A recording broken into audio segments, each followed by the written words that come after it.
Bonsoir Maître Mathieu Kassongo. Bonsoir.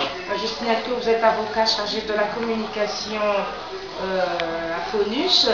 Maître, nous venons vous voir pour avoir votre réaction suite aux allégations ou à l'émission qui a touché en fait les FONUS. Nous voulons avoir votre réaction par rapport à ce que Billy Kambale a dit sur d'autres sites. Je voulais juste préciser, FONUS, cher au président Olenga Nkoyi. Merci. Merci, bonsoir madame. Lorsqu'il est question de FONUS, il y a des structures du parti qui devaient répondre lorsqu'on touche à un parti comme FONUS. Je voudrais vraiment mettre un point sur un i pour dire que les FONUS, c'est un parti politique qui est né depuis des années 90. Ce n'est pas un parti à l'élo-lélo. C'est un parti depuis des années. Convenablement structuré et un parti qui a des cadres de haut niveau. Je ne suis pas là pour parler de mon CV, mais j'ai entendu mon ami, mon frère, j'estime qu'il est congolais, avoir parlé des choses qui concernent le parti. Maître, je vais vous interrompre une minute. Maître Tolobape na mwa lingala. Kolanda makambo ndeko Billy Kambale alobi. Eza pe mabete balobi na tête à FONUS. Eza lokola eloko moko tribalisme peza na kati pambate balobi secrétaire général Leki. Ya Olenga Nkoyi aza motetela, ye moko pe président autorité morale ya FONUS motetela. Balobi eza eloko moko lokola ya région ya famille eza pasi mingi na kati yo mbala moko. Oyebi combien ya membre ya gouvernement baa baswai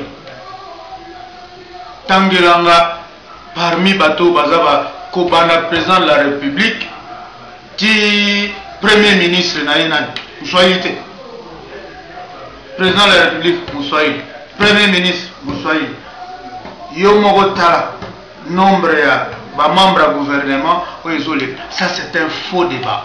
Bateau baza autour des caméras, ce sont les moines, les menacés. Il faut pas aller des choses. Ça ce sont des bêtises.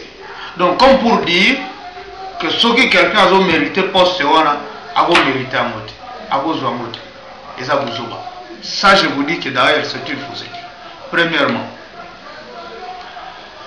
dans les FONUS, tous un coordonnateur principal au Yazali Mouloum. Tous un abattu belé, je ne veux pas qu'on parle même de moi-même. Oyo baza va tété la tête. Et puis, moutété là, est-ce qu'il y a Zali Mouta Kongoti? Pourquoi on a peur? Parce qu'il est question du centre. Mouto ya go trichete, que o aza na frontière moko ya boy, to ya boy, batété. Kati kati. Alors, celui qui dit des choses comme ça, ça c'est de la bassesse. Parlons des choses sérieuses. Il ne faut pas qu'on évoque Babylone moko ya oh non, pour ya za mutete là, to ya za boy. Si ko tango kabila za koloba Swahili, bosi ko yoka kabila beti lingala la kisasa, akenda koloba Swahili chez bango. Premier ministre bosi ko yoka ya lobi lingala wa, tango ake kindo wa na indépendance wa soki na nini. Alobi Swahili te. Il ne faut pas nous amener à nous amener. Parlons des choses essentielles. Moi, je suis venu là pour parler du parti parce qu'il y en a qui va signer parti. Parti, oh, les a partout, les a dirigé na bateau, oyo, et Sengeli va diriger. Ce qui est honorable Mairie Okunji, Azali Wana, c'est la première fois qu'il soit secrétaire général du parti. Il le mérite, ça fait des années. Les combats qu'il a menés, est-ce qu'il faut tout tandangwa ou combat et honorable Mairie Okunji, il est mon chef na bango kamere, amena yangote. Amena yangote. Donc, ce type de Kambale là, en tout cas, excusez-moi, je ne le connais pas du tout. Je suis sûr que dans l'avenir, il commencera par enlever. Nous étions à mon nez à l'Isunaï, qui a Kende Volanda. Comme moi, et le Congo a mon 15 ans à l'Issomonika. Mais ce qu'il y a là, dans 4 parties FONUS, ba structure nyonso eza na bato esengeli bazala. Mwana mboka otikoloba wate president kisa ya président de la République na cabinet na Baswahili na gouvernement Baswahili ndakisa yango nde bino bolandi. Écoutez, ngana zana eloko moko il faut bo retenir kubanda lelo. Eloko nyonso eza mabe, eza mabe. Mais soki mutu aza ko mériter azala na place wana, je ne trouve pas l'inconvénient. Lelo, vous pouvez me dire que Mayobo azalaki malamu te pembeni ya premier ministre Gizengi. Ça je vous dis que Mayobo a été quelqu'un d'important à côté de lui. Pour azalaki moto abandu, pour na Gizengi a moto abandu. Je vous dis la vérité, lelo honorable Mberi Okunji aza place wana parce que ma structure ya parti est poniye aza la place wana. Biso toza lokola ba parti politique mususu te o président alali alamuki na tongo a nommé secrétaire général. Na FONUS ezalaka ba structure ya parti nde tindaka kombo ya muto esengeli azala secrétaire général. Yango bomona ke pa na biso omona po omona ke ba chamboulement boy eza passe pona esengaka ba structure nyonso ya parti batindi kombo ya mutu pe na commission na kuna likolo ya parti ba statue na ba kombo batindi de ba poni mutu. Honorable Mberi est choisi. Est-ce que ce qui est là, bah poni mutu na likolo ya parti par les structures de base, il faut pas longola et pas le baramona pangala sokolo. Ça je vous dis que chez nous il y a des structures qui se mettent en place par le fait il y a kopona il y a ba comité de base. Maître Mathieu Kasongo totali tolandi pe mwana mboka Jean-Lucien Boussa ba propos tenaki ezandenge moko na oyo Billy Kambale alobi ete président olenga kokoloba eloko moko te oyo kokubangisa kamere po ye ata jour moko na telo ko mandat ya peuple te. Merci. Oyebi ba mandat ya peuple oyo tozo lobela wa eza passé. Ndeko nanga Jean-Lucien Boussa, moi en tant que juriste naboyi koloba makambo ebele oyo eza kolobama.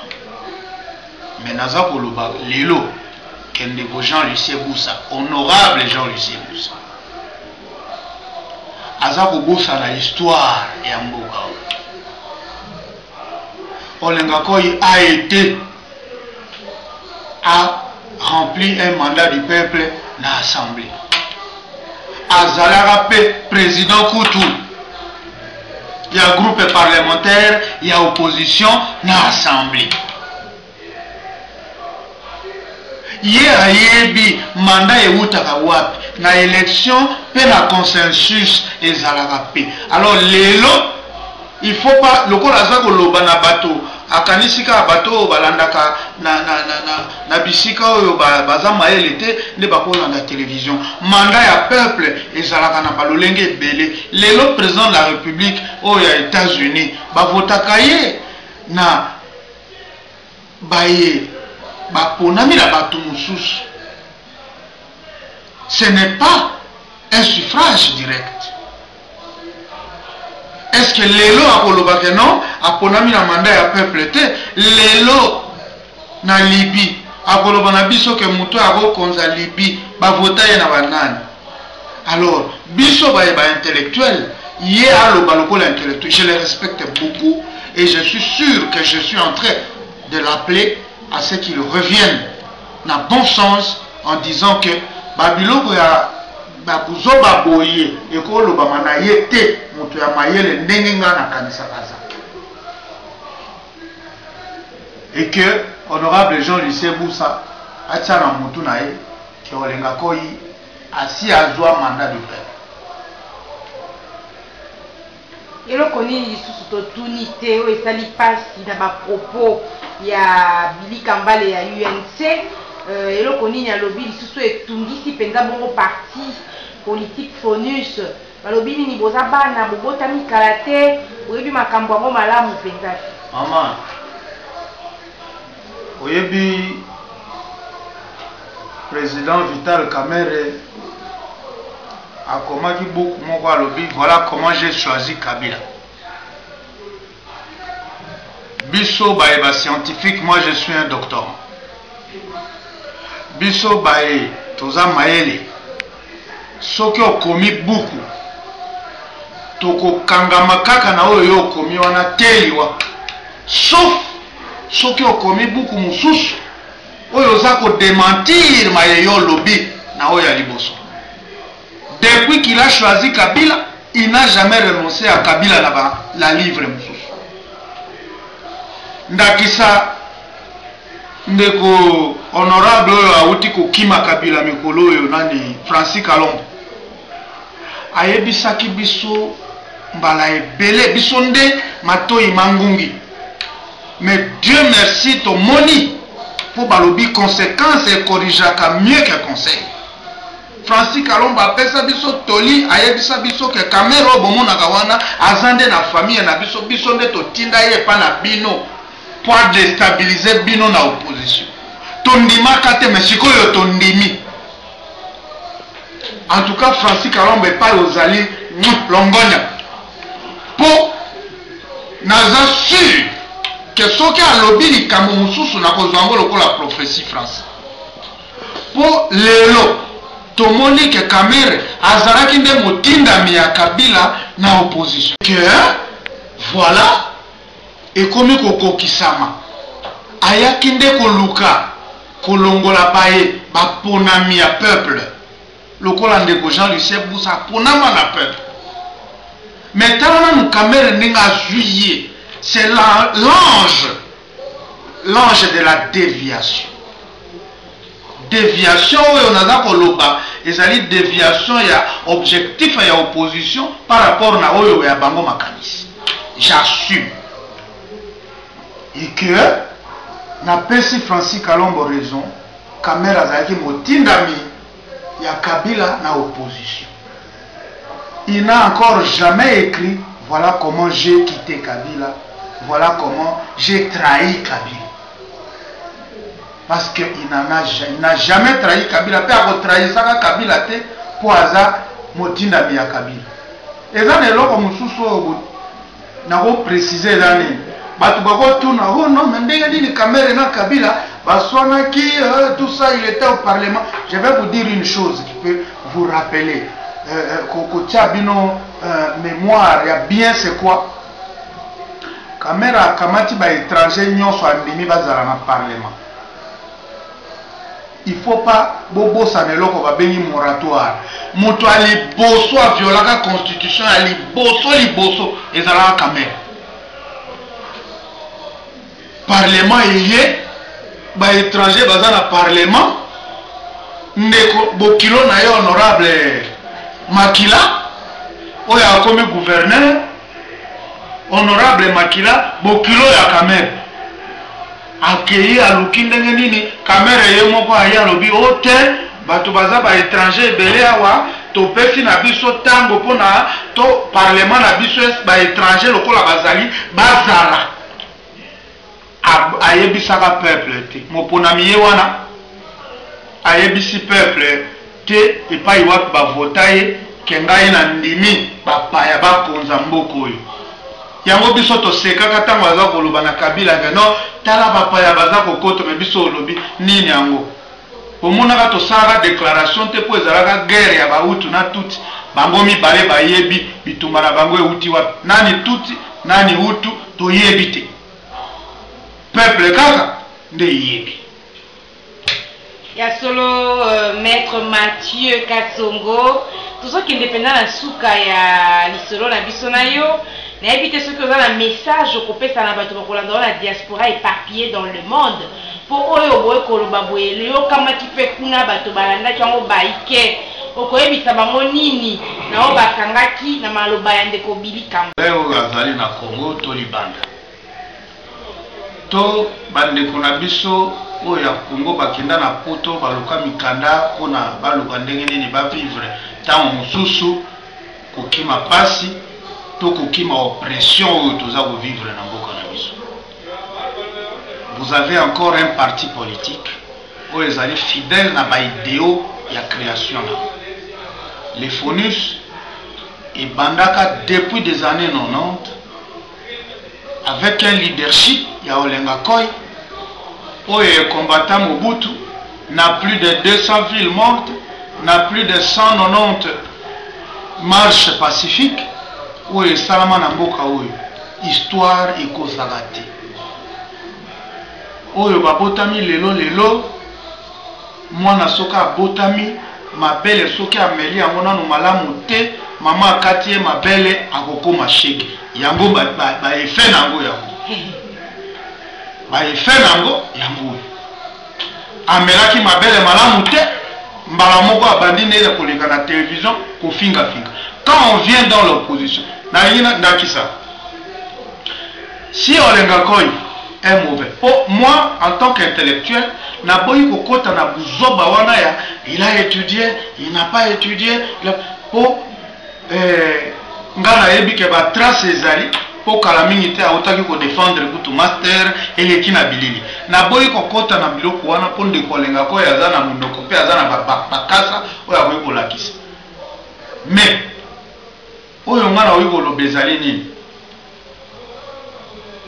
soki mwana abotami amelaka libele ya mama tango asili komela libele abandi kotambola mama akokata ye libele abandi kolia fufu soki abandi kolia fufu minu ebimi ye nde atafuni mokuwa ndenge nini moto oyo anani abandi nanu komela fufu te mokuwa mbala moko oza na bagencive oyo balobi na français mais olingo buka mokuwa ya soso. Quelqu'un qui a des gencives alinga buka mokuwa ya soso. C'est ça l'UNC. UNC est parti tondimi ye kalate awa ayaneti mais ezate que topesi ye confiance soki topesaka ye confiance ambele tosambwe mais lokola topesi ye confiance te tala bilembo alakisi nzela na ye oyo Francis Kalongo longonya baloza ya solo na maloba wana nde connexion na bandi tosukisi interview na biso ya lelo na maître Mathieu Kasongo, avocat chargé de communication et à Ponus. Je rappelle que c'est un plaisir pour nous de vous avoir comme invité ce soir. C'est un week-end, vous le voyez comme ça, on l'a pris à pied levé et nous le remercions infiniment pour avoir répondu à nos questions. On se retrouve très très prochainement pour les comptes d'un autre numéro au besoin. Portez-vous bien. Merci. Merci beaucoup madame, merci beaucoup monsieur.